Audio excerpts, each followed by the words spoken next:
Il y a quelques jours, je travaillais sur une recommandation média avec nos équipes Media Buying et je vois dans une slide Google Ads.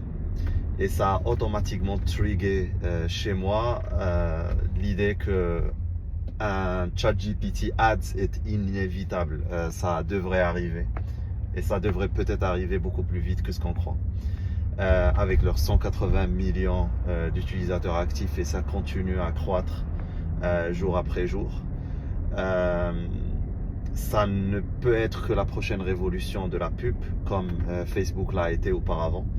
Et je dis révolution parce que ça va créer des choses nouvelles et une approche nouvelle à la pub. Facebook, quand ils sont arrivés, c'était un shift dans les KPIs. Donc on parlait couverture, on parlait reach, on parlait engagement, on parlait interaction, on parlait participation. Chose qu'on ne retrouvait pas forcément dans des plateformes auparavant.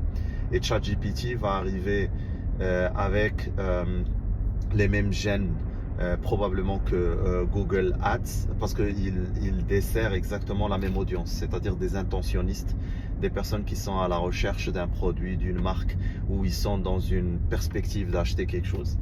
Et donc logiquement, ça devrait être l'arbitrage à faire entre les deux plateformes, sauf que sur ChatGPT, l'avantage serait le fait que ce ne soit pas un link qui renvoie vers un site, et le site éventuellement il est bon en argumentaire ou pas. Là il te donne automatiquement l'argumentaire, bien sûr sponsorisé, et je l'espère qu'ils le feront avec bienveillance, et ils ont intérêt à le faire avec bienveillance, comme Google a eu intérêt à mettre en place son quality score, qui permet d'être sûr que ça ne touche pas au fond de commerce de la plateforme, qui est la pertinence.